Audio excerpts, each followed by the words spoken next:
টানা ১.৫ বছরের লড়াই, ক্যান্সার জয় করে এবার পড়াশোনার মূল স্রোতে ফিরতে চাই। ছাত্রী প্রীতিশা জানা। মহিষাদলের গয়েশ্বরী গার্লস হাই স্কুলের প্রাথমিক বিভাগে ৩য় শ্রেণীতে পড়ার সময় থেকে সে ক্যান্সার রোগে আক্রান্ত হয়। ১.৫ বছর লড়াই করে বর্তমানে সুস্থ প্রীতিশা মহিষাদলের গয়েশ্বরী গার্লস হাই স্কুলে ৫ম শ্রেণীতে পড়তে চায়। স্কুল কর্তৃপক্ষ তার পড়াশোনার সব ব্যবস্থা করেছেন। ক্যান্সার চিকিৎসায় ১.৫ বছর সময় কেটে গিয়েছে। প্রায় ৮ লাখ টাকা খরচ করে চিকিৎসায় আপাতত সুস্থ মেধাবী ছাত্রী। সুস্থ হওয়ার পরেই আবারও পড়াশোনার মূল স্রোতে ফিরে আসতে চাই ওই ছাত্রী। মেয়ে হয়। ওর হিপ জয়েন্টে ধাক্কা লেগে ওর টিউমার হয়ে গেছে স্কুল থেকে পড়ে গিয়ে। হ্যাঁ, এখন ক্যান্সারটা বেরিয়ে গেছে বলেছে ডক্টর। ওর বড় একটা অপারেশন হয়েছে, যেটা ৯ ঘন্টার অপারেশন। ওই হিপ জয়েন্টটা কেটে ওর বাদ দিতে হয়েছে। এখন ক্যান্সার থেকে সুস্থ? হ্যাঁ, ক্যান্সারটা বলেছে তো সুস্থ, তবে ওই জায়গাটা এখন ৩য় শ্রেণীতে পড়ার সময় প্রীতিশার হিপ জয়েন্টের বাম দিকে টিউমার ধরা পড়ে। তার থেকেই হাড়ে পচন ধরে। ডাক্তারবাবুরা জানিয়ে দেন হাড় ক্যান্সার হয়েছে। পরিবারের মাথায় বাজ পড়ার মতো অবস্থা তৈরি হয়।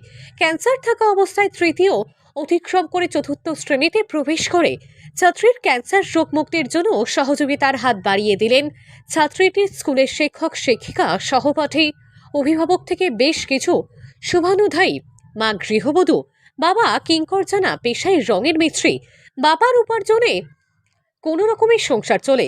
এখন আপাতত প্রীতিশাকে সুস্থ করে বাড়ি ফিরেছেন, সেটাই তাদের কাছে বড় বিষয়।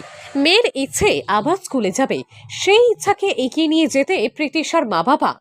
হ্যাঁ, ক্যান্সারটা বলেছে তো সুস্থ, তবে ওই জায়গাটা এখন হিপ জয়েন্টটা যেটা হচ্ছে নকল লাগানো হয়েছে, নকল হাড়, এখন চলতে পারছে না। ডক্টর বলেছে সময় লাগবে চলতে। দেখলাম স্ট্যাট নিয়ে ধীরে ধীরে চলছে।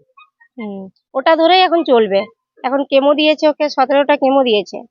কেমোটার জন্য শরীরটা এখন স্ট্রং নয়, উইক। সেই জন্য এখন ওটা ধরে যতক্ষণ না ও নিজে স্ট্রং হচ্ছে, ওটা ছাড়তে পারবে না। ক্যান্সার জয় করার পরে সেই সঙ্গে পড়াশোনা চালিয়ে যাওয়ার জন্য আমরা ওর পাশে রয়েছি।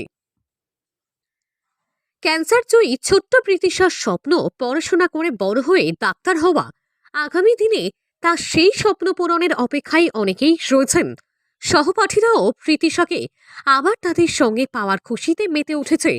বর্তমানে প্রীতিশা স্বপ্ন পূরণের লক্ষ্যে পড়াশোনা শুরু করেছে। পূর্ব মেদিনীপুর জেলার মহিষাদল থেকে সৈকত শ্রীর রিপোর্ট, লোকাল ১৮ বাংলা।